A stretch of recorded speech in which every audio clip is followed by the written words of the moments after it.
कल जहाँ तक हो गया था उसी की आगे थी, है ना।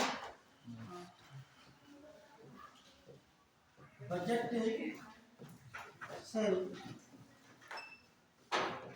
संबंधित महत्वपूर्ण तथ्य, इसको ध्यान रखना। ठीक है ना। महत्वपूर्ण जो तथ्य है उसके बारे में हम लोग कुछ पॉइंट टू पॉइंट नोट करते हुए चलेंगे, क्योंकि ये आपके एग्जाम के पॉइंट ऑफ व्यू से सबसे ज़्यादा महत्वपूर्ण होने वाला है। ठीक है ना। कल हमने आपको बताया था कि बजट क्या है ना। बजट के प्रकार, बजट का निर्माण एवं प्रस्तुतिकरण, इसके भी बात कर ली गई। फिर देखा था आप लोगों ने बजट की संवैधानिक स्थिति, इस सब पे बात कर ली गई थी। इसके बाद आप लोगों ने भी देखा था कि बजट 2023 और 24 के बारे में कुछ जो प्रमुख प्रावधान थे उसके बारे में थोड़ा बहुत हम लोगों ने देखा था। जो कल नहीं हो पाया था उसे आज हम लोग क्या करेंगे, उसे पूरा करेंगे। जैसे कि कल मैंने आपको बताया था कि बजट है ना, बजट का आकार, बजट का आकार, तो बजट का आकार कितना था, 47.66 लाख। कितना था, 47.66 लाख करोड़ रुपए का एक हमारा बजट, जिसे जो है प्रस्तुत किया गया था। और इस बजट में आप लोगों ने देखा था सबसे पहले आय की मदद, कहां से आय होती है, जिसमें हमने आपको कर राजस्व बताया था और गैर कर राजस्व। कुल बजट में कर राजस्व का योगदान कितना है, कुल कर राजस्व का योगदान कितना बेटा, कितना, 63%। इसको ध्यान रखिएगा, क्वेश्चन ये पूछा जाएगा कि कुल बजट में कुल कर राजस्व का योगदान कितना है। हमने कल ही आपको पूरी चीजों को लिखाया था, अच्छे से समझाया था। फिर कुल बजट में प्राप्तियां कितनी है, रिसीव्स कितने हैं, प्राप्तियां क्या होती है, प्राप्ति कल समझाया था, कितना था बेटा, 71%, है ना। इसके बाद हमने बताया था उधारियों से, उधारियों से कितना का प्रावधान किया गया था, लगभग 28-29% के लगे। ये आपने देखा था कि कहां से सरकार को आय होती है। हम लोगों ने देखा था कि कर जो राजस्व मिलता है 63%, उसमें भी सबसे ज्यादा किस कर का योगदान था, आयकर का था। दूसरे स्थान पर जीएसटी था, फिर निगम कर था, फिर आपका सीमा शुल्क, और क्या है आपको हमने बताया था कि साथ में केंद्रीय उत्पाद। ठीक है ना। फिर हमने आप लोगों को यह भी बताया था कि बजट, ये जो बजट है इस बजट में व्यय की वजह है ना, पूरे व्यय को हम लोगों ने दो भागों में विभाजित किया था। एक जो योजनाओं पे खर्च किया जाता है जिसे योजनागत व्यय कहते हैं, और जो योजनाओं पे खर्च नहीं किया जाता है जिसे हम क्या कहते हैं, गैर योजना। यद्यपि आपके बजट में कहीं कहीं मेंशन नहीं रहता कि कौन सा योजनागत व्यय है, कौन सा गैर योजनागत व्यय, लेकिन आपके एग्जाम के पॉइंट ऑफ व्यू से आपको ध्यान में रखने की आवश्यकता थी कि योजनाओं पे कितना खर्च किया जा रहा है। हमने आपको बताया था जो केंद्रीय योजनाओं पे खर्च किया जाता है उसे केंद्रीय योजनागत व्यय कहते हैं, और वो कितना था, कितना था बेटा, 16%। और केंद्र प्रायोजित जो योजनाएं थी उस पर कितना था, 8%। ठीक है ना, टोटल कितना हो गया था, 24% क्या था, योजनागत व्यय था, और बाकी क्या थे, सब्सिडी थी, पेंशन था, है ना, और केंद्र सरकार के अन्य गैर योजनागत व्यय थे, जो है ब्याज अदायगी थी, ठीक है ना, और वित्त आयोग के द्वारा जो सिफारिश के आधार पर राज्यों को जो वित्त दिया जाता है उसको सबको कल आप लोगों ने देख लिया था। आज हम लोग ये देखेंगे इस जो बजट का है, बजट जो 2023 और 24 है, इसमें और भी किन किन पॉइंटों पे हमको विशेष रूप से ध्यान रखने की आवश्यकता है, ठीक है ना। सबसे पहले तो ध्यान रखिएगा, बजट में नोट करते हुए चलिएगा, बजट 2023 और 24, बजट 2023 और 24 में, सॉरी 23-24 नहीं, 24 और 25, इसको क्या करेंगे बेटा, 24 और 25 करेंगे। बजट 2024 और 25 में कुल 47.66 लाख करोड़ रुपए के व्यय का प्रावधान किया गया है।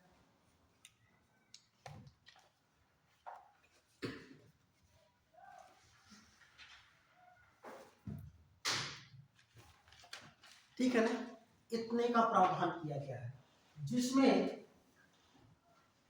कुल सरकार की राजस्व प्राप्तियां, मोटी मोटी चीजों को आप लोगों को ध्यान रखना, कुल राजस्व प्राप्तियां 30.8 लाख करोड़ रुपए है। कितना, 30.8 लाख करोड़, ठीक है, इसका मतलब इतना, ठीक है ना, ये राजस्व है, और जबकि खर्च कितना है, देखिए जबकि खर्च का प्रावधान 47.66 लाख करोड़ है।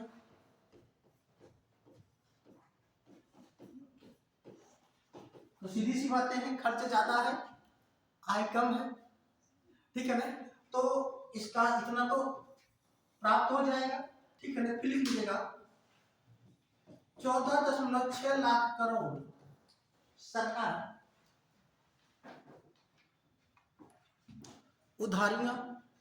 उधारी या कर्ज लेगी, और शेष राशि को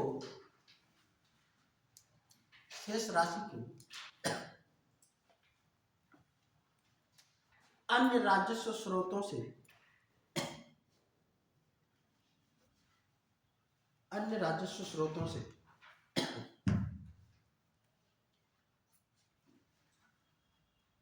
प्रबंध करेगी, ठीक है, मोटा मोटा ध्यान रखिए, ठीक है, कितना लाख इससे है, ठीक है। अच्छा, अब इसमें ध्यान रखिएगा, ये जो 47.66 लाख करोड़ रुपया है, ये कहाँ कहाँ पे खर्च किया जाएगा, ठीक है ना। तो जो सबसे महत्वपूर्ण चीजें हैं, ये बताता है कि ये सरकार किसके लिए ज्यादा जो है अपने आप को केंद्रीकृत करती है। तो ध्यान रखिएगा, लिखिएगा, बजट में 11.11 लाख करोड़, 11.11 लाख करोड़ रुपए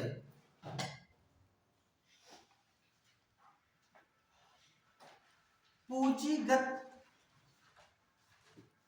व्यय किए जाने का प्रावधान है। पूंजीगत व्यय कितना है? 11.11 लाख करोड़ रुपए। इस बजट का मुख्य सिद्धांत, मेन जो इसके सिद्धांत है, इस बजट का मुख्य सिद्धांत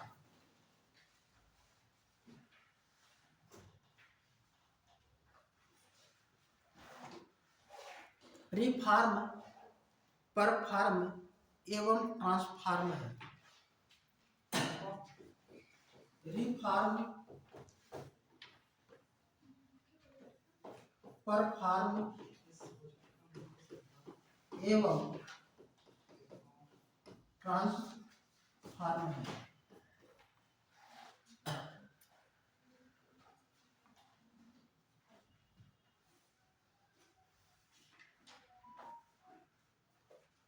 ठीक है, फिर लिखिएगा।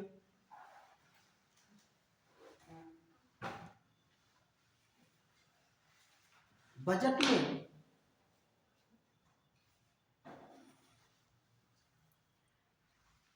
सर्वाधिक धन का आवंटन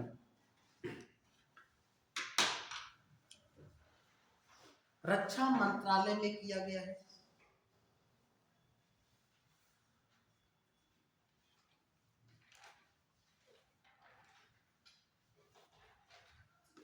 रक्षा मंत्रालय सबसे ज्यादा कहां पे? रक्षा मंत्रालय। जबकि दूसरे, तीसरे और चौथे स्थान पर क्रमशः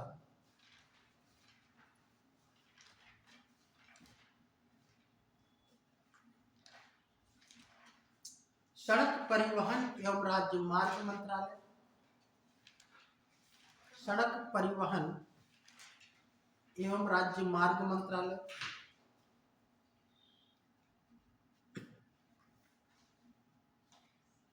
रेल मंत्रालय, रेल का बजट ध्यान रखिएगा, तीसरे नंबर पे है रेल बजट, ठीक है ना, रेल मंत्रालय एवं गृह मंत्रालय है, गृह मंत्रालय।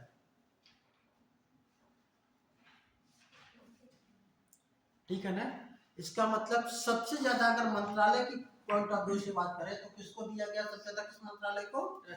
रक्षा। दूसरे स्थान पर किसको दिया गया है? सड़क परिवहन एवं राजमार्ग मंत्रालय। तीसरे स्थान पर कौन है? रेल मंत्रालय। चौथे स्थान पे कौन है?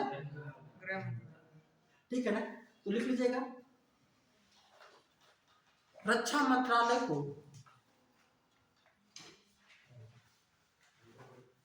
6.2 लाख करोड़ रुपए का आवंटन,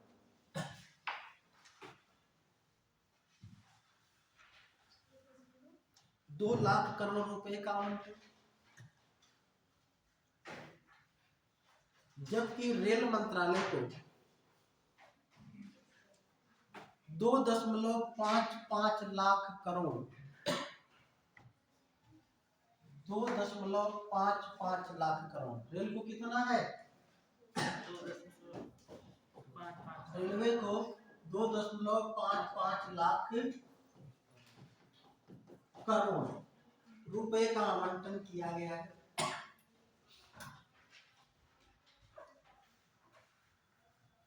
चलिए, कृषि के क्षेत्र में क्या किया गया? कृषि मंत्रालय के लिए कितना आवंटित किया गया? लिख लीजिएगा। बजट में कृषि एवं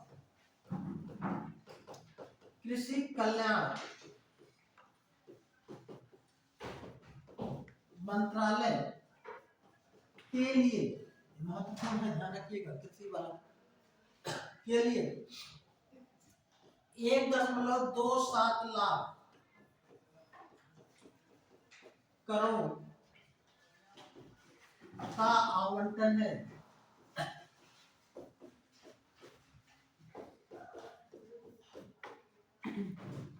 कितना? ध्यान रखिएगा, कितना बेटा? 1.27 लाख करोड़ रुपए कृषि के लिए है। किसान। हाँ, तो अगर हम ये देखें मंत्रालयों के पॉइंट ऑफ व्यू से, तो किसको सबसे ज्यादा किया गया, जो महत्वपूर्ण मंत्रालय है उनको आपने देख लिया, वैसे ढेर सारे मंत्रालय है उसको नहीं पूछेगा, अगर पूछेगा तो सबसे ज्यादा किसको किया गया है, तो रक्षा मंत्रालय को, ठीक है ना। फिर पूछ लेगा कि रेलवे मंत्रालय को, क्योंकि रेल बजट को इसमें शामिल किया गया था। अच्छा बताइए, रेल बजट कल हम लोग बात कर रहे थे, तो रेल बजट को जो है आम बजट में पहली बार कब अलग किया गया था, 1921 में, जवर्थ कमेटी की सिफारिश पर, ठीक है ना। वो सब चीजों को ध्यान रखते रहिएगा, ठीक है। तो रेल बजट कितना है, 2.55 लाख करोड़ है, ठीक है ना। अच्छा, कृषि हमारा देश का एक कृषि प्रधान देश है, कृषि के क्षेत्र में कितना किया गया है, सबसे ज्यादा किसके लिए किया गया है ना। और जो हमारी आधारभूत संरचना है, ठीक है ना, आधारभूत संरचना पे भी हमने आपको बताया था कि पूंजीगत जो व्यय है, पूंजीगत व्यय का मतलब सड़क निर्माण, पुल निर्माण, ठीक है ना, या मिल फैक्ट्री कारखाने को लगाने में उस पर कितना लगभग किया जा रहा है, 11.11 लाख करोड़ रुपए, इसका मतलब बहुत बड़ा भाग है, तो इसको आपको ध्यान रखना है। अच्छा, अगर हम ये देखें योजनाओं के पॉइंट ऑफ व्यू से, ये तो मंत्रालय था, किस योजना के लिए सबसे ज्यादा धन का आवंटन किया गया है, तो लिख लीजिएगा बजट में,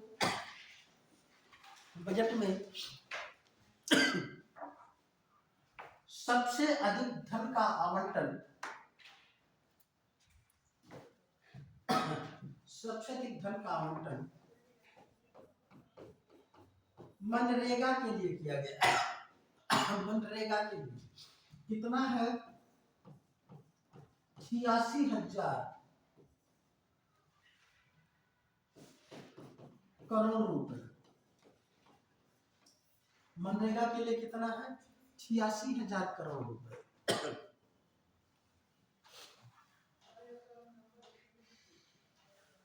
दूसरे स्थान पर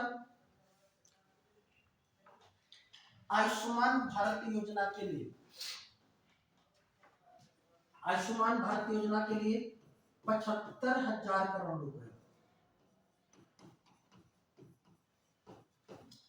कितने बेटे, 75,000। दोनों को ध्यान रखिएगा, ये दोनों बड़ी योजनाएं हैं, इनके लिए आवंटित किया गया है।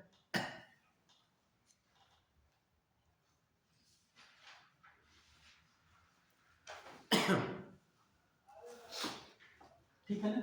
अगर हम बात करें कि एक योजना भी सरकार ने चलाई है, ठीक है ना, कब, 22 जनवरी 2024 को, कौन सी योजना है जो प्रधानमंत्री के द्वारा चलाने की घोषणा की गई है, सर्वोदय योजना। कौन सी योजना, सर्वोदय योजना, वेरी गुड, ठीक है ना।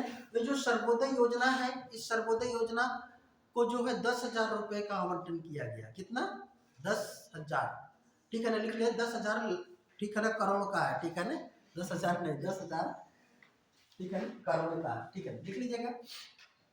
सर्वोदय योजना के लिए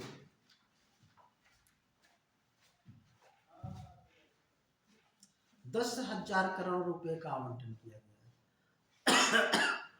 सर्वोदय योजना के लिए कितना, 10,000 करोड़ रुपए का आवंटन किया गया है।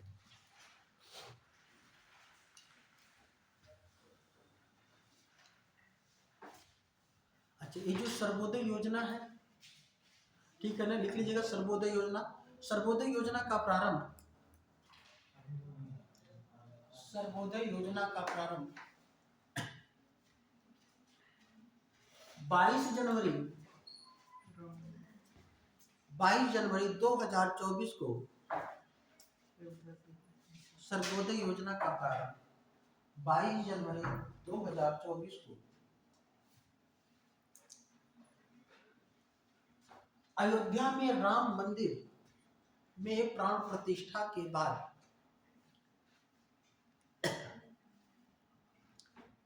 प्राण प्रतिष्ठा के बाद प्रधानमंत्री के द्वारा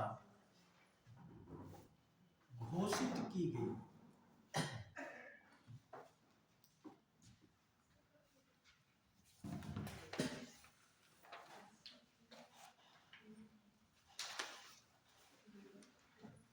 देखिएगा, सर्वोदय योजना के तहत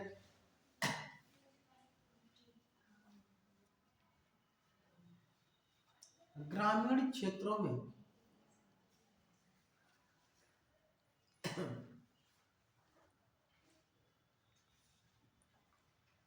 सोलर सिस्टम के माध्यम से लोगों को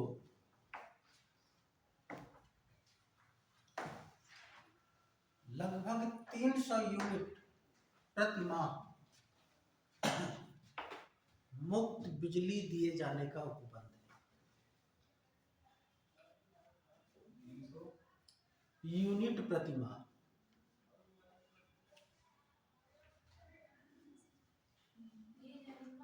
उपबंध है, ठीक है। ध्यान रखिएगा, इस बजट में 2-3 योजनाओं को थोड़ा सा फोकस करने की जरूरत है, ठीक है ना। इस योजना में जैसे एक योजना है ना, लखपति दीदी योजना है ना। लखपति दीदी योजना का एक बजट का आवंटन नहीं पूछेगा, जो ज्यादा होता है उसी को अक्सर पूछता है, ठीक है ना। अच्छा, सर्वोदय योजना के लिए इसलिए हमने लिखा दिया क्योंकि ये भी हाल ही में शुरू की गई। लखपति दीदी जो है 2022 से चल रहा है, आकांक्षी जिला विकास कार्यक्रम 2018 से चल रहा है। तो इनके तहत भी जो है इसका क्या लक्ष्य रखा गया है, इसको ध्यान में रखिएगा, ठीक है ना। लिख लीजिएगा पॉइंट करके। 2022 में संचालित लखपति दीदी योजना लखपति दीदी योजना के तहत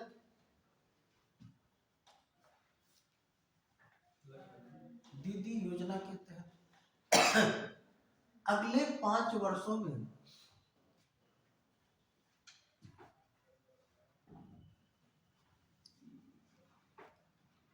3 करोड़ महिलाओं को लखपति बनाने का लक्ष्य निर्धारित किया गया। अब उस 3 करोड़ में सीतापुर के कितने करोड़ होंगे, है ना, का लक्ष्य निर्धारित किया गया। तो टारगेट पूछ सकता है कि ठीक है ना, 2022 में संचालित थी, ठीक है ना। एक और भी कार्यक्रम थोड़ा सा देख लीजिएगा, ठीक है ना। लिख लीजिएगा आकांक्षी, ऐसे लिखिएगा 2018 में संचालित, देखिए लाइन में सब हो जाए। 2018 में संचालित आकांक्षी जिला विकास कार्यक्रम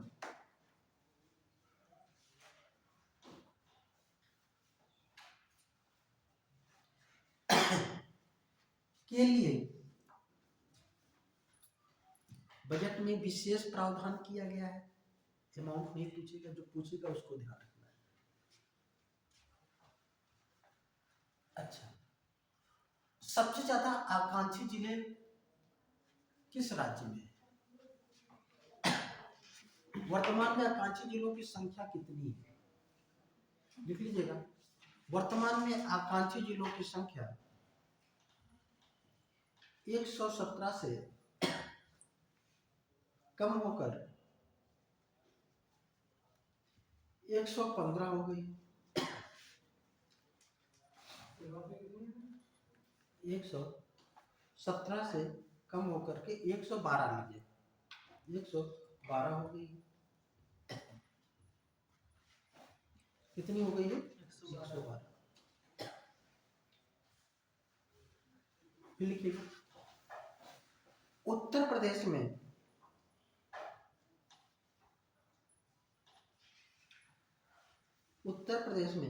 आकांक्षी जिलों की संख्या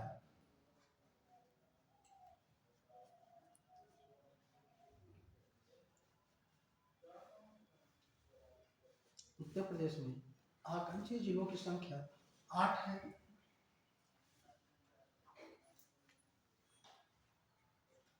कितनी है? 8। जो इस प्रकार है, कौन कौन से आकांक्षी जिले हैं?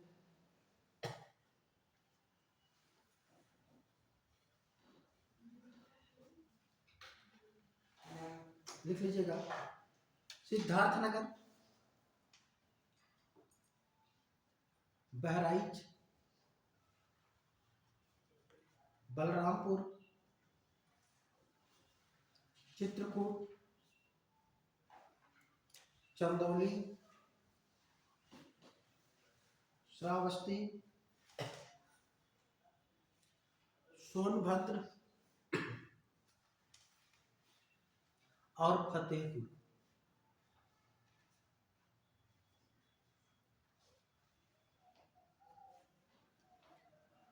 और सर्वाधिक आकांक्षी जिले अरुणाचल प्रदेश में।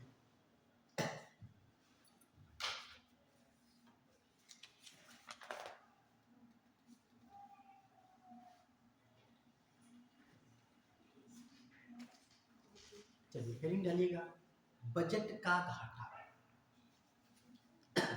बजट का घाटा,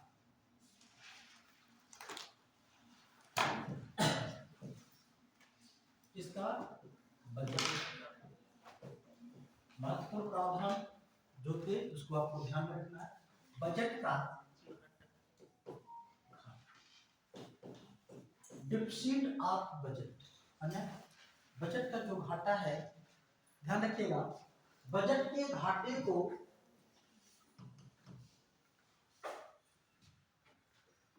चार संकेतकों के माध्यम से प्रदर्शित किया जाता है। वे चार संकेतक कौन कौन से हैं, वो किसको इंगित करते हैं? एक है राजकोषीय घाटा। क्या है? राजकोषीय घाटा, फिजिकल डिफिसिट, राजकोषीय घाटा। दूसरा है राजस्व घाटा। क्या है? राजस्व घाटा। तीसरा है प्रभावी राजस्व घाटा। चौथा है प्राथमिक घाटा, प्राइमरी डिफिसिट।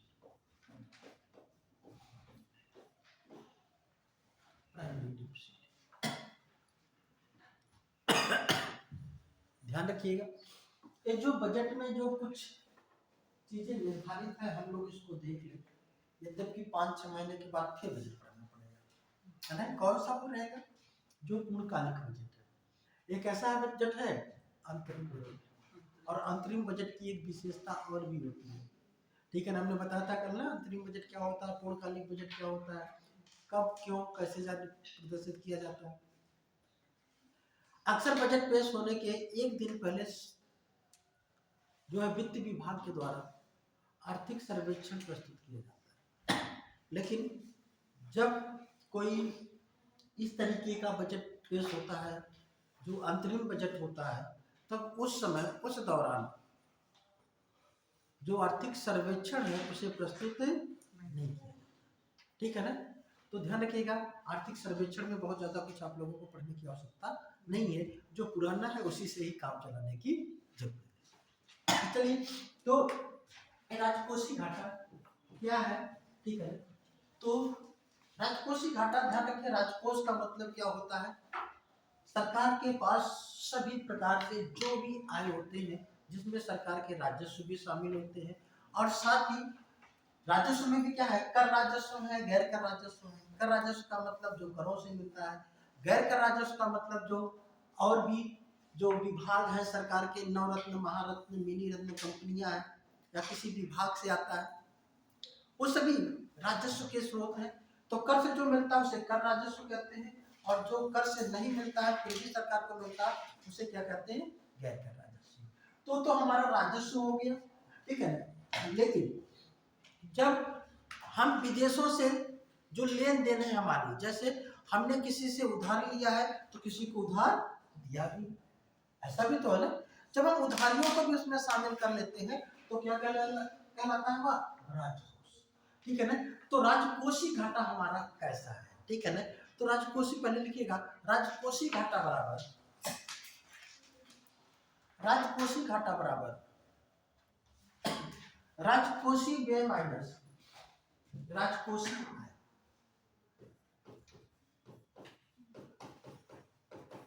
राजकोषीय घाटा बराबर राजकोषीय व्यय माइनस राजकोषीय आय। या फिर एग्जाम में आता है अक्सर कुछ देता है राजकोषीय घाटा बराबर, वहां पे देता है उलट देता है राजकोषीय आय माइनस राजकोषीय व्यय, नहीं ठीक है ना। यहाँ पे क्या होगा राजकोषीय व्यय माइनस राजकोषीय आय, तो इस चीज को ध्यान रखिएगा ठीक है ना। ये हमारा क्या होता है राजकोषीय घाटा होता है। अब यहाँ पे राजकोषीय घाटे में आपको 2 साल के राजकोषीय घाटों को ध्यान रखना होता है। कोई भी एग्जाम आप देने जाइए, अगर आज दे रहे हैं तो आपको ये ध्यान रखना है कि जो पिछला वित्त वर्ष था, मतलब कौन सा 2023 और 24 का, ये पिछला वित्त वर्ष था। आगामी वित्त वर्ष कौन सा है 2024 और 25, मतलब आपको ध्यान रखना है 2023 और 24 का, और दूसरा रखना है 2024 और 25, ये दोनों को याद रखिएगा, ध्यान रखें। और बाकी जो पीछे का है उसको रिमूव कर दे तो ज्यादा अच्छा है ठीक है ना। जब आप अगली बार जाए तो आपको क्या होगा 25 और 26 का जुड़ जाएगा ठीक है ना, और एक क्या हो जाएगा पुराना महीना हो जाएगा। मतलब 2 साल को आपको ध्यान रखना है, यहीं से क्वेश्चन आपके एग्जाम में उठा करके पूछ दिया जाता है, बहुत ज्यादा पीछे जाने की जरूरत नहीं है। आपको किसी बुक में किसी मैटर कहीं पे मिलता है तो उसे भी आप ध्यान में भले रखें, लेकिन आपको इस 2 साल को एकदम रट के ले आता ठीक है ना। बात समझ में आ रही है तो चलिए ध्यान रखिए। अगर ये जो 2023 और 24 का है तो साल बीत गया है, इसका मतलब ये जो घाटा है ये हमें क्या हो गया है प्राप्त होगा। क्या होगा प्राप्त, क्या होगा ये हमें क्या होगा प्राप्त होगा ठीक है ना। अच्छा ये जो 2024 और 25 का है ये तो अभी साल चल रहा है ना, इसका मतलब कितना घाटा होगा ये क्या होगा यह अनुमान, क्या होगा बेटा अनुमान ठीक है ना, यह अनुमानित होगा और क्या होगा प्राप्त।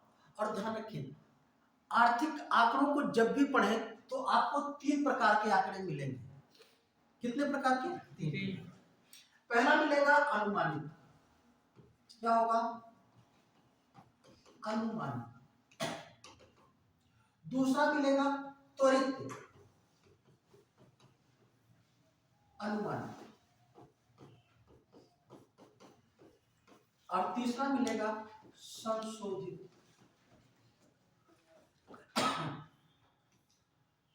संशोधित। ध्यान रखिए आपको किस डाटे को दिमाग में सेट करना है किसे नहीं करना है, और अक्सर इसी में कंफ्यूज करते हैं आप लोग। जिसको नहीं भी याद करना है उसको भी याद कर डालते हैं, फिर भूलने में दिक्कत होती है। आपको फोकस ये करना है जो अनुमानित है, मतलब अंदाजा लगाया गया है कितना रहेगा, वो कम या अधिक हो सकता है, उसमें परिवर्तन होगा, इसका मतलब हमारा से ठीक है अनुमान लगाया गया, कम या अधिक होगा देखा जाएगा कितना होगा। दूसरा है त्वरित अनुमानित, जैसे अब 2023-24 का जो बजट पेश मतलब कि वित्त वर्ष खत्म हुआ, अब सरकार ने बताया कि इतना घाटा था तो तुरंत बताया, लेकिन ये क्या पूरा का पूरा एग्जैक्ट मिल गया होगा, नहीं मिलेगा ना, कैसे मिलेगा। अब ये तो बताया जा रहा है कब, ये आपको फरवरी में बताया जा रहा है, जबकि पूरा वित्त वर्ष कब खत्म होगा फरवरी प्लस मार्च, 31 मार्च को वित्त वर्ष खत्म होगा ना। अब 31 मार्च को खत्म होगा और हम फरवरी में ही बता दे रहे कितना हमारा घाटा रहा है ना, बात समझ में आ रही है। तो अब ये क्या होगा, एक त्वरित अनुमानित है कि हाँ इस साल 2023-24 का जो घाटा है वो कितना होगा ठीक है ना। जैसे इसमें कहा गया एक राजकोषीय घाटा है 5.8%, ठीक है ना, कब 2023-24 में यह अनुमानित है, त्वरित अनुमानित है, इसको बताएंगे। और फिर कहा गया कि आगे साल में कितना रहेगा 5.1, कितना रहेगा 5.1।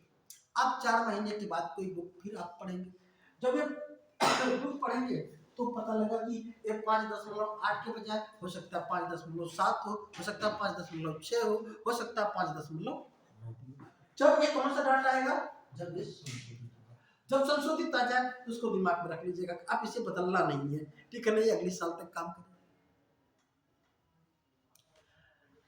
ज्यादा लोगों को दिमाग में एक भ्रम है कि इकोनॉमिक्स में डाटे होते हैं, भूल जाता है, गलत होता है। अरे कुछ नहीं, सब डाटा अगर आपने सिस्टमेटिक ढंग से याद किया नहीं तो सब ऑटोमेटिक याद होता जाता है। लोग हमसे ये कहते हैं सर आपको कैसे सब याद हो जाता है, पूरा बजट कैसे याद होगा? पहले इस पे मेहनत किया गया, अब तो देखते ही समझ में आ जाता है कि क्या होगा। आगे अगला बजट 2025-26 का बजट कितना होगा ये भी अनुमान लग जाता है। अब कैसे अनुमान लगेगा? आप कहेंगे कि सर ये कैसे अनुमान लगेगा? अब मैं बताऊं, जब 2020 में बजट को प्रस्तुत किया गया, 2020 के बजट का जो आकार था, उसका आकार था लगभग 28.8 लाख करोड़ रुपए का, ठीक है ना? मतलब आप मान के लिए 28-29 लाख का था। 21 में वह 30 लाख को पार कर गया, है ना? 21 में, 22 में वह 34 लाख का हो गया, जबकि उस समय कोविड चल रहे थे। 34 लाख का हो गया 22 में। 23 में कितने का हो गया? 39 लाख का हो गया, 39 लाख करोड़ का हो गया, 39.34 का हो गया।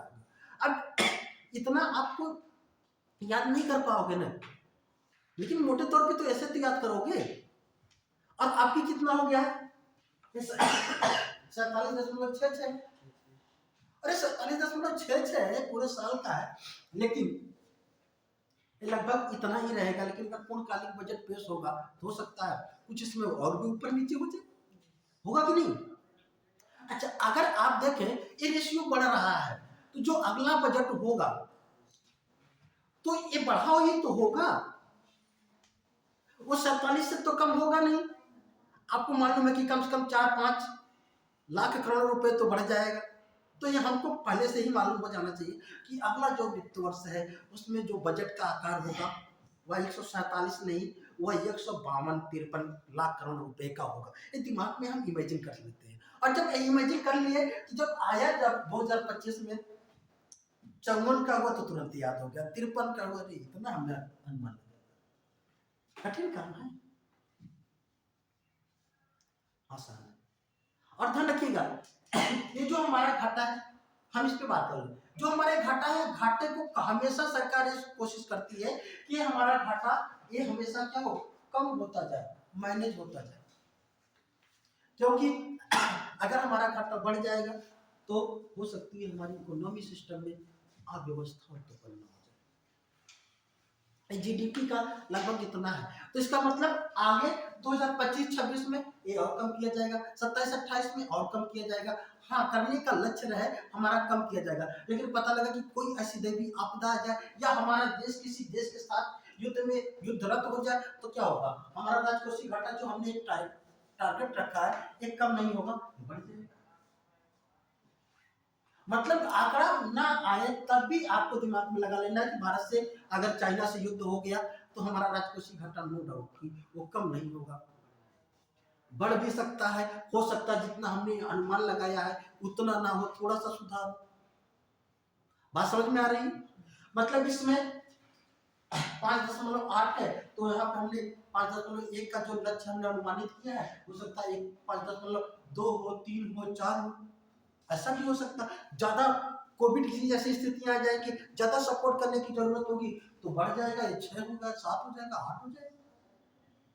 और मैं बताऊं आपको, पिछले 5 सालों में जो हमारा राजकोषीय घाटा है, ठीक है ना, सबसे ज्यादा जो बढ़ा था जो है 2020 और 21 में बढ़ा था जब कोविड पहली बार लागू हुआ था, ठीक है ना। इसके बाद धीरे धीरे धीरे धीरे रिफॉर्म करते हुए अब हमारा राजकोषीय घाटा इस पे आ गया। बात समझ में आ रही है? अब इन डलेगा राजस्व घाटा। राजस्व घाटा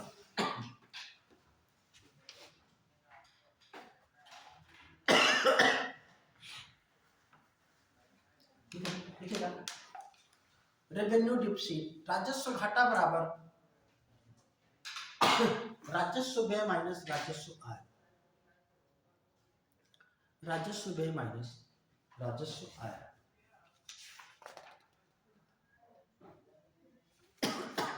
राजस्व व्यय माइनस राजस्व आय। इसमें भी वही आपको ध्यान में रखना है, ठीक है ना। तो लिख लीजिएगा 2023-24 और क्या होगा 24 और 25। ये क्या होगा, यह प्राप्ति, ये क्या होगा अनुमान। बात समझ में आ रही है ना। इसको कब संशोधित कर लेंगे, जब समय मिलेगा, ठीक है ना। समय मिलेगा का मतलब ये नहीं कि घर पे जाके संशोधित करेंगे। समय मिलेगा का मतलब कि जब वो समय आएगा जब आपको संशोधित डाटा मिल जाए। लिख लीजिएगा 2023-24 में 2.8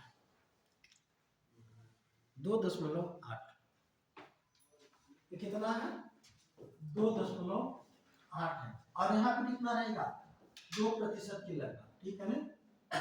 ये यहाँ पे 2 कम हो जाएगा, सीधी सी बात है, ठीक। फिर लिखिएगा प्रभावी राजस्व घाटा, इफेक्टिव रेवेन्यू डेफिसिट, प्रभावी राजस्व घाटा। देखिएगा प्रभावी राजस्व घाटा बराबर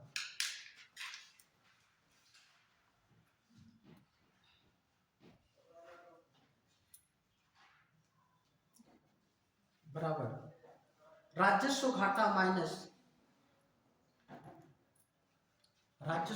माइनस विदेशी पूंजी परिसंपत्ति पर किया गया, विदेशी पूंजी परिसंपत्ति के निर्माण, विदेशी पूंजी परिसंपत्ति के निर्माण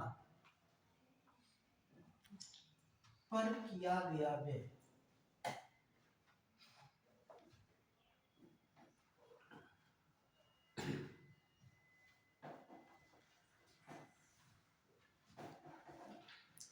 विदेशी पूंजी परिसंपत्ति के निर्माण पर किया गया,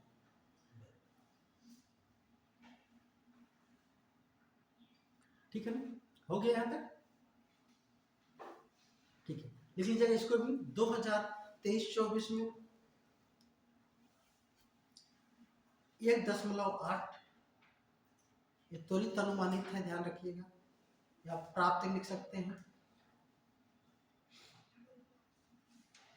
और 2024-25 में 0.8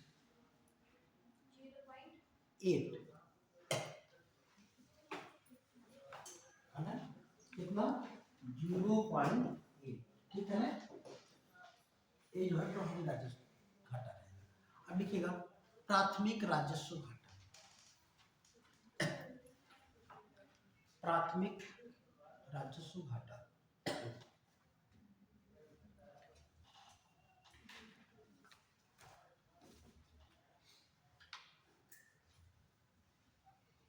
लिख लीजिएगा प्राथमिक राजस्व घाटा बराबर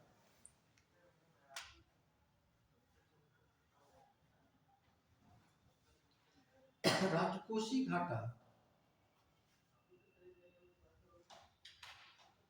माइनस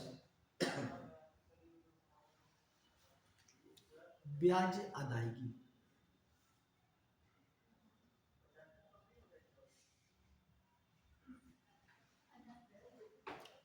ब्याज अदायगी क्या होगा, ब्याज अदायगी। ध्यान रखिएगा एक कुछ लेता है कि प्राथमिक घाटा बराबर क्या होता है, तो अब इसको भी ध्यान रखेंगे, है ना। प्राथमिक घाटा को, ठीक है ना,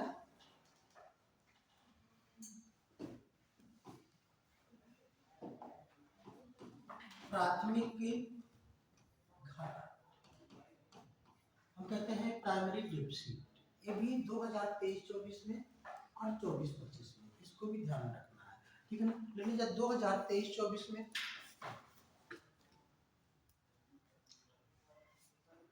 2.3,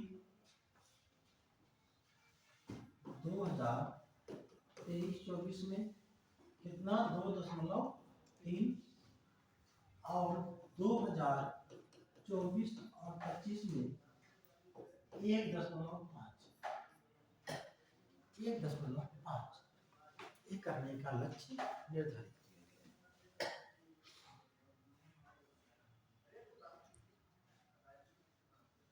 ठीक है ना, हो जाएगा, क्यों?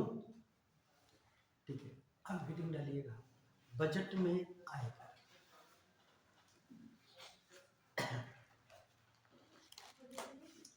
आयकर,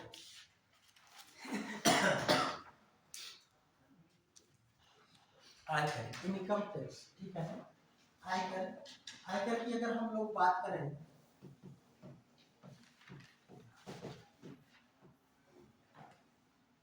इनकम टैक्स, भारत में आयकर पहली बार कब आरोपित किया गया? नीरज, 1960 में पहली बार जब बजट प्रस्तुत किया गया था, तो उसी समय जेम्स विल्सन के द्वारा उन व्यक्तियों के ऊपर जो 500 रुपए से अधिक आय वार्षिक रूप से, एक साल में अगर 500 रुपए से अधिक आय प्राप्त करते थे तो उनको इनकम टैक्स देना होता था, आयकर देना होता है। आप समझ सकते हैं 500 रुपये, और आज 500 रुपये का कोई मतलब है? कोई मतलब नहीं। मतलब 500 रुपये बराबर अब हमको टैक्स देना होता है कम से कम 3 लाख की, ठीक है ना। जिसका मतलब ये हुआ कि अब 3 लाख, उस समय का 500, इस समय का 3 लाख बराबर। और उस समय किसी के पास 500 रुपये रहते रहे होंगे तो व्यक्ति अपने आप में धन्यवाद इनकम टैक्स दे रहे हैं। और आज रेस्टोरेंट में बैठ जाएंगे तो 500 रुपये किसमें खत्म हो गया हो मालूम नहीं चलेगा, है ना। गलत तो नहीं कह रहे हैं? घर से पापा से सीधा मांगो 500 रुपये चाहिए, 50 रुपये नहीं, 500 रुपये। चलिए, तो हम लोग देखें आयकर, ठीक है ना। तो ध्यान रखिएगा, आयकर पहली बार कब आरोपित किया गया, जिसको नहीं मालूम है नोट कर लेंगे, कब? 1860 में। किसने किया था? जेम्स विल्सन ने। इन्हीं को ही, जेम्स विल्सन को आयकर का क्या कहा जाता है? जनक कहा जाता है। और वर्तमान में जो आयकर है, ठीक है ना, वह पॉइंट करते हुए नोट करती चलिएगा, वर्तमान में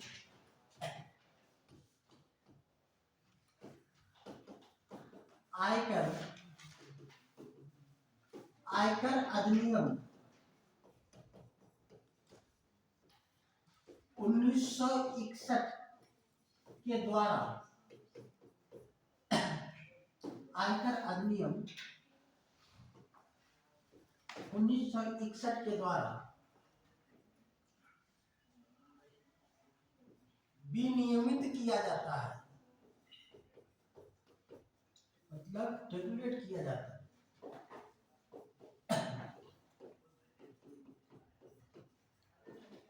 ठीक है ना। अच्छा, वह आयकर का कौन सा धारा है, अधिनियम है, जिससे लोगों को आयकर से राहत प्रदान की जाती है? 80C, ठीक है ना। तो कौन सी धारा है ना? आयकर अधिनियम 1961 की धारा 80C के तहत लोगों को आयकर से राहत प्रदान की जाती है ना। लोगों को आयकर से राहत प्रदान की जाती है। आयकर से क्या की जाती है? राहत प्रदान की जाती है, ठीक है ना। वर्तमान में आयकर इस प्रकार आरोपित होता है। आयकर कैसे लगता है आपको मालूम है? 0 से लेकर के इस तरह 3 लाख हो गया, ठीक है ना। 3 लाख तक कर की दर क्या होगी? 0। कितनी होगी? 0। 3,01,000 से लेकर के 5,00,000 तक। कहां तक? 5,00,000 तक।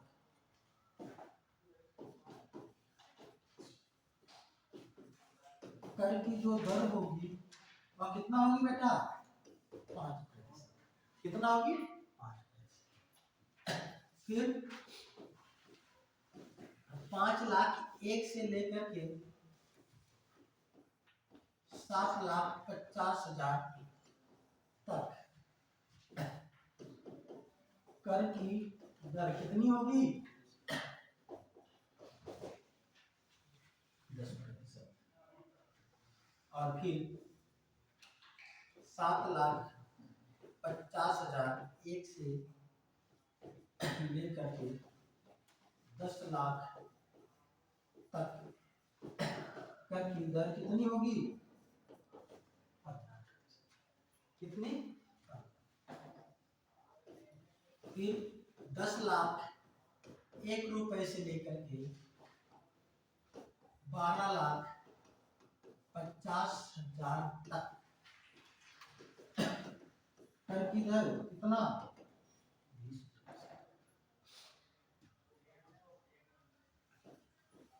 12,50,000 एक से लेकर के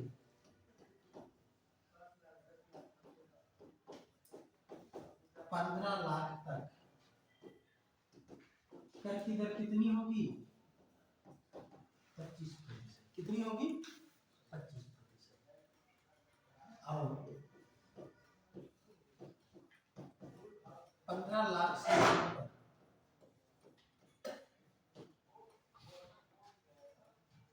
ठीक है, कर की दर क्या होगी? 30%। कितनी हो, क्या हो, कितनी होगी? 30%।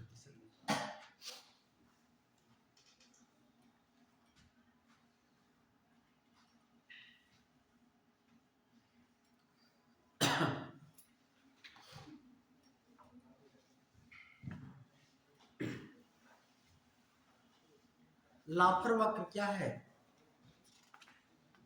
लाफर वक्र पढ़ाया था? हाँ,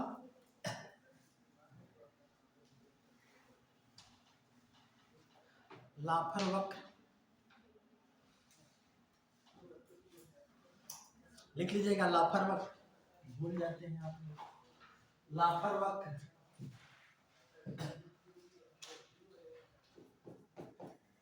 लाफर वक्र ठीक है ना, लिख लीजिएगा। लाफर वक्र लाफर वक्र लाफर वक्र कर की दर एवं कर राजस्व के बीच कर की दर और कर राजस्व के बीच संबंध को प्रदर्शित करता है।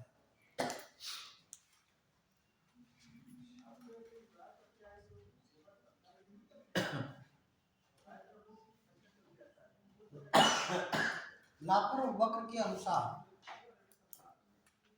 लाफर वक्र के अनुसार कर की इष्टतम दर वह दर है, कर की इष्टतम दर वह दर है जहां से कर राजस्व की प्राप्ति जहां से कर राजस्व की प्राप्ति सबसे अधिक होती है।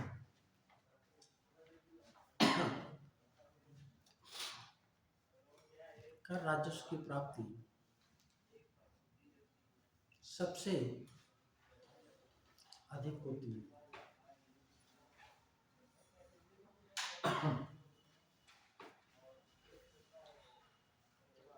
उसके ऊपर कर की दर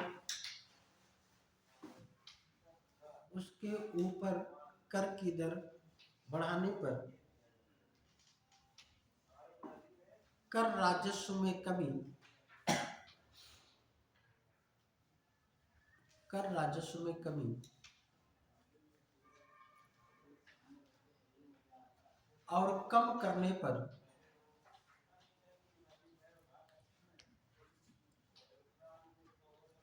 कर राजस्व में कमी होती है।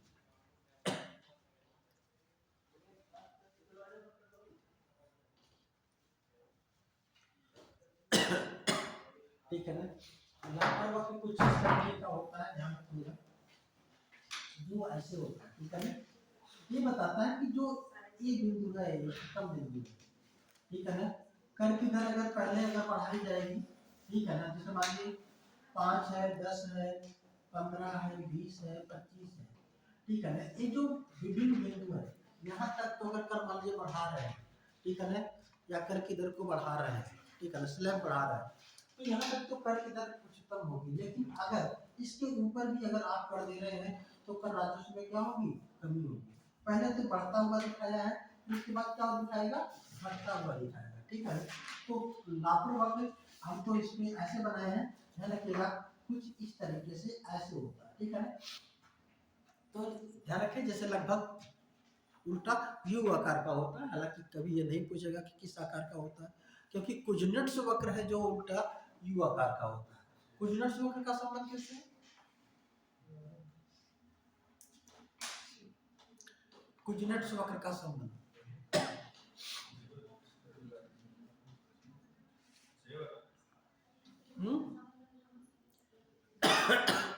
ध्यान रखिएगा, कुजनेट्स वक्र कहीं पर नोट कर लीजिए, नहीं याद है कल एग्जाम देने जाएंगे परसों। कुजनेट्स वक्र का संबंध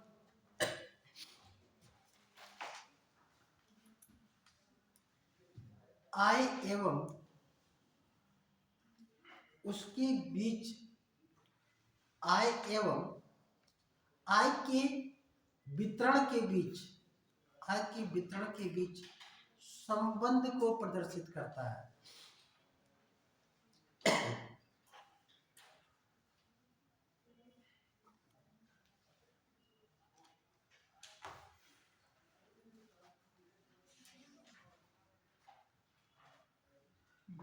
के संबंध को कुजनेट्स वक्र उल्टा यू आकार का होता है। कुजनेट्स वक्र उल्टा यू आकार का,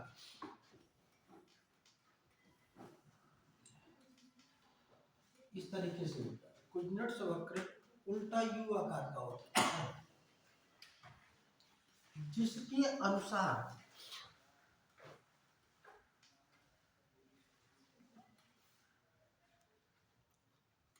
प्रारंभ में देश की आय बढ़ने पर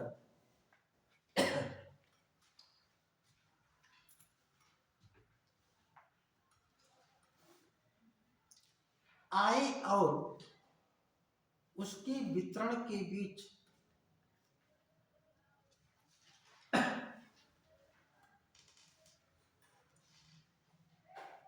उसके वितरण के बीच की खाई बढ़ती है,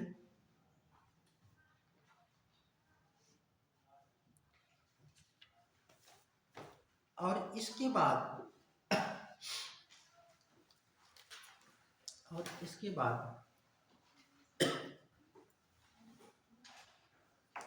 आय वितरण में खाई कम होती जाती है, खाई कम होती जाती है। अर्थात प्रारंभ में आय वितरण में असमानता, अर्थात प्रारंभ में आय वितरण में असमानता और बाद में समानता पाई जाती है, समानता पाई जाती है।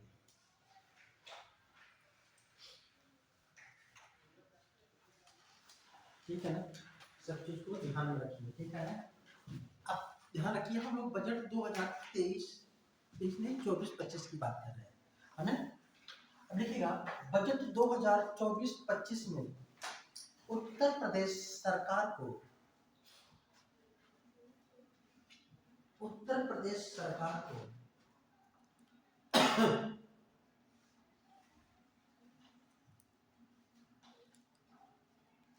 कुल कर एवं शुल्कों में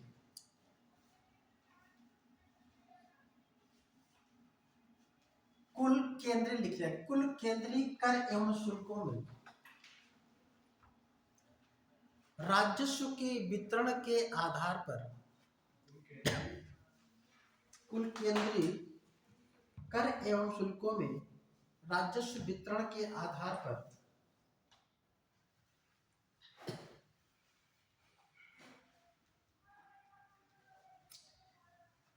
राजस्व वितरण के आधार पर 2.18 लाख करोड़ रुपए प्राप्त होंगे। 2.18 लाख करोड़ रुपए प्राप्त होंगे। किससे? कुल कर एवं शुल्क से। कुल किससे? कर एवं शुल्कों में जो राजस्व का, जो राज्य सरकार का जो हिस्सा होगा वो कितना मिलेगा? 2.18 लाख करोड़ रुपए। इसका मतलब उसके माध्यम से प्राप्त होगा। अच्छा, तो सबसे पहले हम ये जान लें कि वे कौन से कर हैं जिसके माध्यम से, ठीक है ना, केंद्र जो वे कौन से कर हैं जो केंद्र और राज्यों के बीच में वितरित होते हैं। तो लिख लीजिएगा, ऐसे कर जो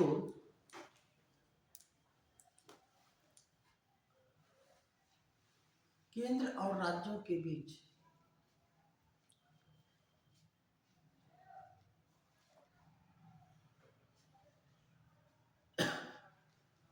वितरित होते हैं।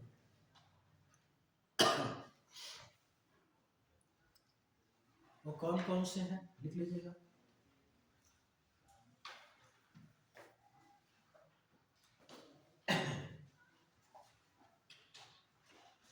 पहला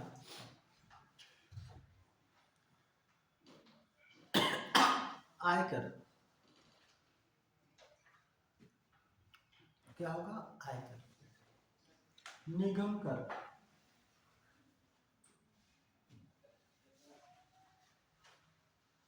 सीमा शुल्क, सीमा शुल्क, सेवा कर,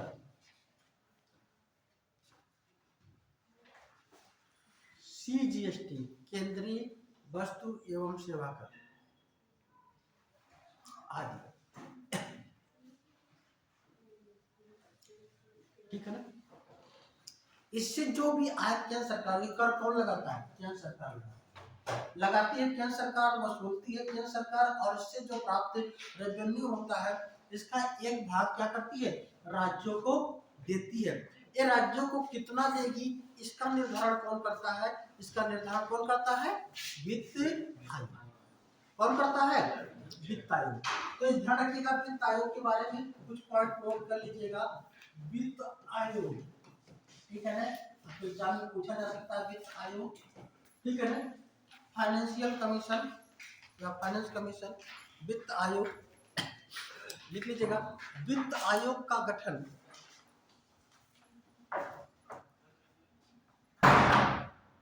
संविधान के अनुच्छेद, किस अनुच्छेद के तहत किया जाता है? 280 के तहत राष्ट्रपति के द्वारा किया जाता है।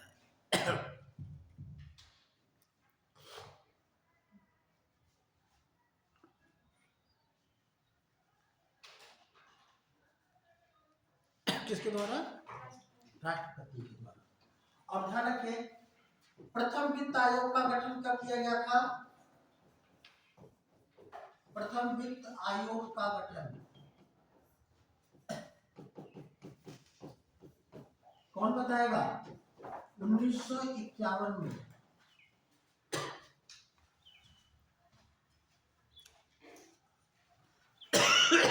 क्यों किया गया था? 1951। इसके अध्यक्ष उस समय कौन थे? केसी योगी। ध्यान रखिएगा,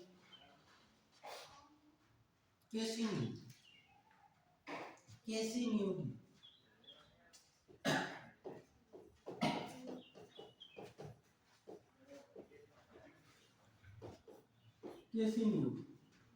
इसका कार्य क्या है? वित्त आयोग का कार्य क्या है? वित्त आयोग का कार्य केंद्र और राज्यों के बीच कर और शुल्क के वितरण की सिफारिश करना है ना। इसका मुख्य कार्य क्या है? केंद्र एवं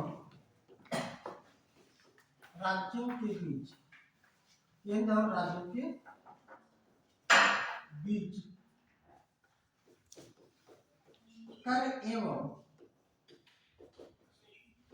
शुल्क, कर एवं शुल्क के वितरण, कर एवं शुल्क के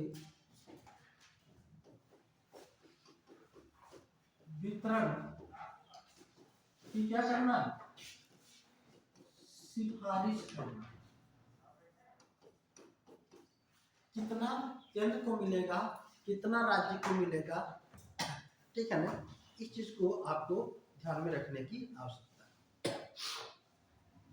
ठीक है ना। अभी जो कितना केंद्र राज्य को कर और शुल्क का हिस्सा देगा, वो किस वित्त आयोग की सिफारिश के आधार पर वो लागू है? तो कौन सा वित्त आयोग है? वो है 15, ठीक है ना। तो 15 वित्त आयोग की पूछ सकता है। तो 15वें वित्त आयोग के अध्यक्ष है ना, 15वें, संक्षेप में बात कर ले, 15वें वित्त आयोग के अध्यक्ष कौन है? श्री एन के सिंह, ठीक है ना। एन के सिंह, एन के सिंह क्या है? 15वें वित्त आयोग के अध्यक्ष हैं। ध्यान रखें, 16वां वित्त आयोग भी गठित कर दिया गया है। 16वां वित्त आयोग, 16वें वित्त आयोग के अध्यक्ष कौन है? वेरी गुड, कौन है? अरविंद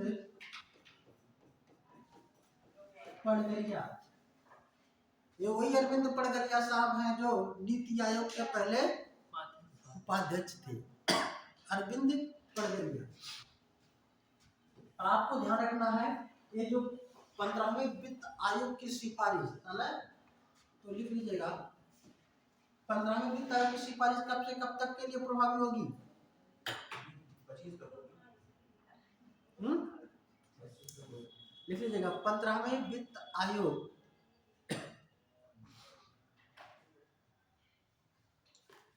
की सिफारिश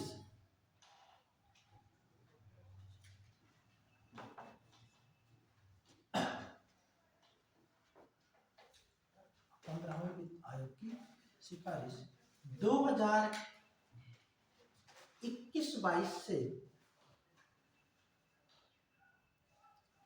2025-26 वित्त वर्ष तक के लिए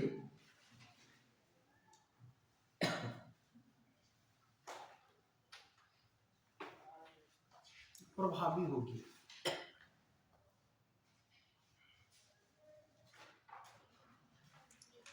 ठीक है, लिखिएगा, वित्त आयोग, 15वें वित्त आयोग के अनुसार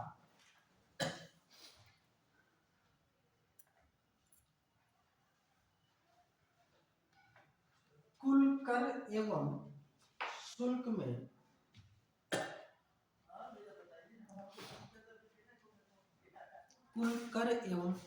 में राज्यों का हिस्सा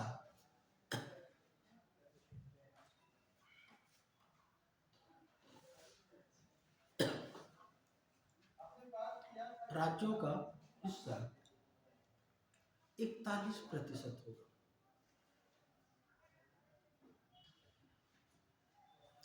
जबकि जम्मू कश्मीर के संदर्भ में 42%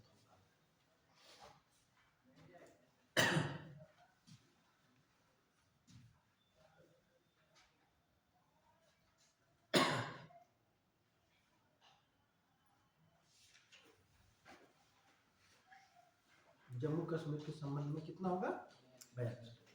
अब लिखिएगा 15वें वित्त आयोग द्वारा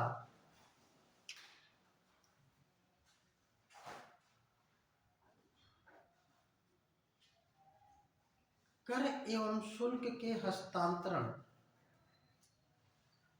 के संबंध में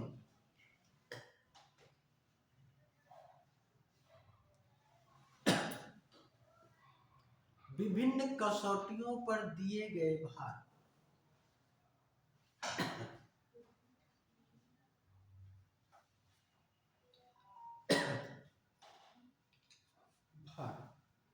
इस प्रकार है।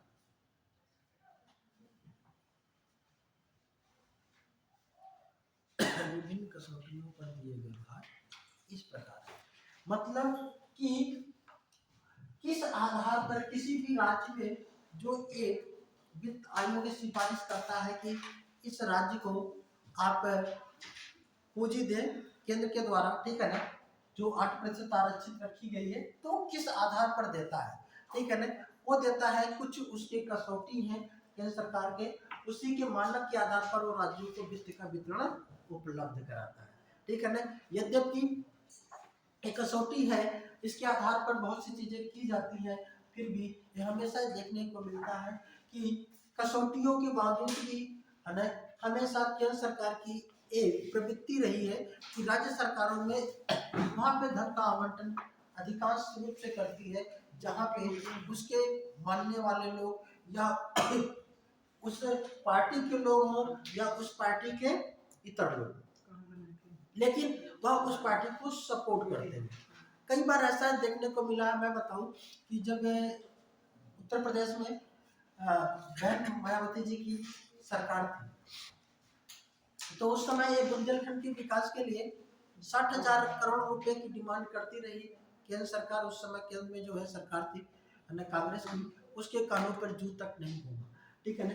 लेकिन सरकार बदलती है, ठीक है ना, तो सरकार बदलने के बाद जब सपा की सरकार आती है 2012 की मैं बात बता रहा हूँ, तो बिना कहे ही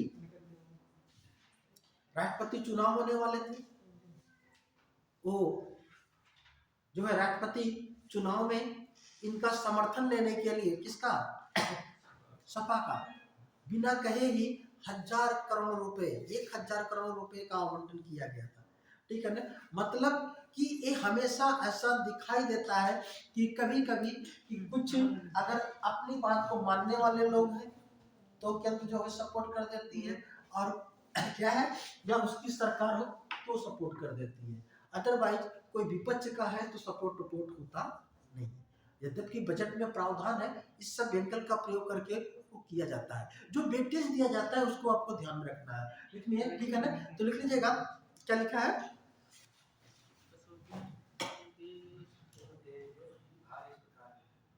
है ना, जो इस प्रकार है, ठीक है ना, लिख लीजिएगा कितना वेटेज किस कसौटी पे दिया जाता है, लिख लीजिएगा।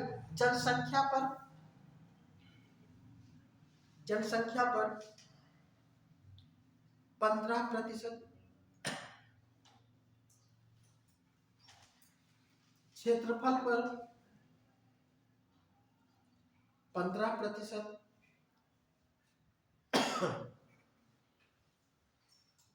वन एवं पर्यावरण इस पे 10%,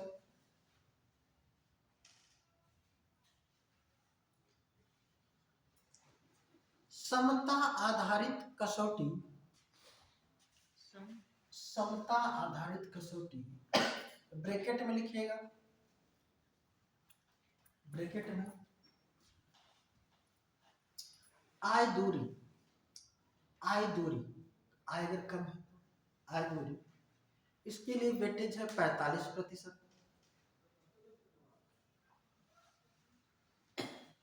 लिखिएगा निष्पादन कटौती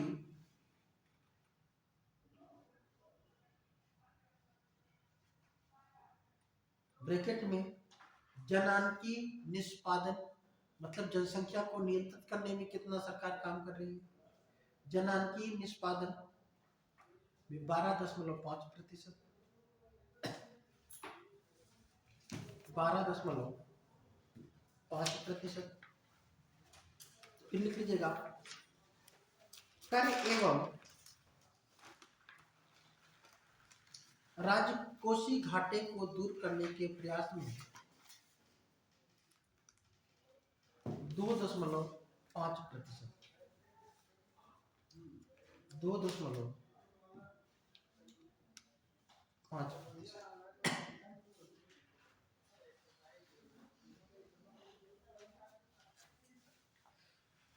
ठीक है, फिर आ जाइए हम लोग फिर बजट पे थोड़ा सा चलते हैं। लिख लीजिएगा, बजट 2024-25 में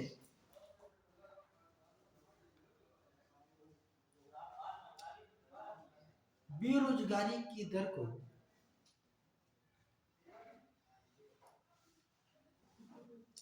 निरंतर कम होते हुए प्रदर्शित किया गया है।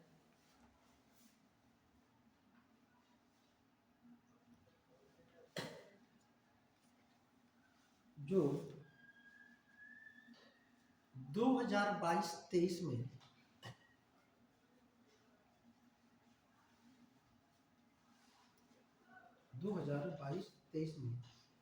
3.2% थी।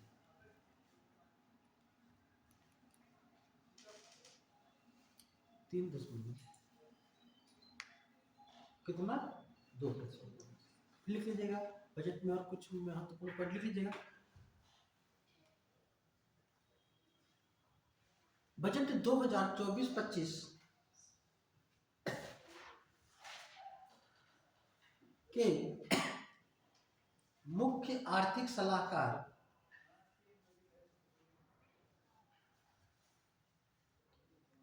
बी अनंत नागेश्वरम थे। ये मुख्य आर्थिक सलाहकार थे, जबकि सलाहकार विवेक जोशी थे।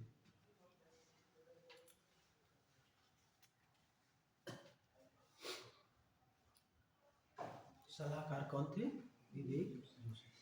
लिख लीजिएगा, बजट 2024-25 में कुल अंतरण का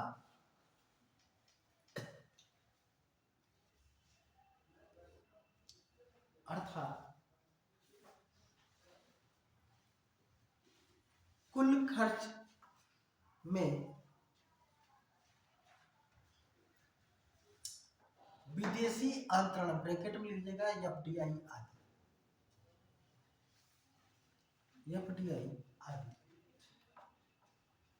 से पूरा करने का प्रावधान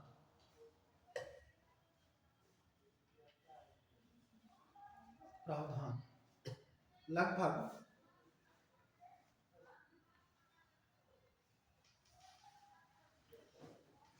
1% का किया गया था।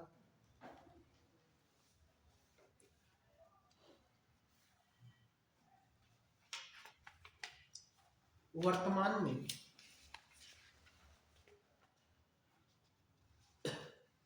भारत में सबसे ज्यादा एफडीआई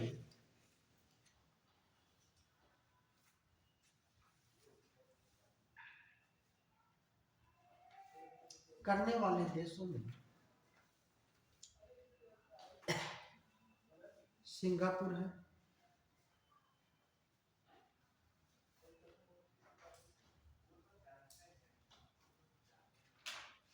जबकि इसके बाद क्रमशः दूसरे, तीसरे और चौथे स्थान पर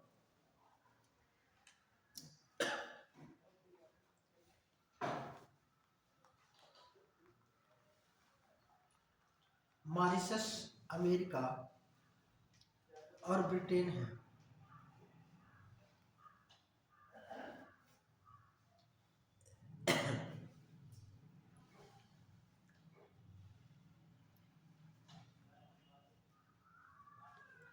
नोट करके लिख लीजिएगा। नोट 2023 में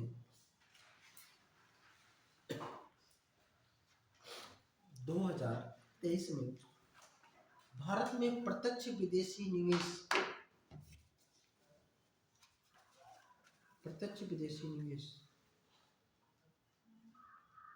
में लगभग 24% की गिरावट दर्ज की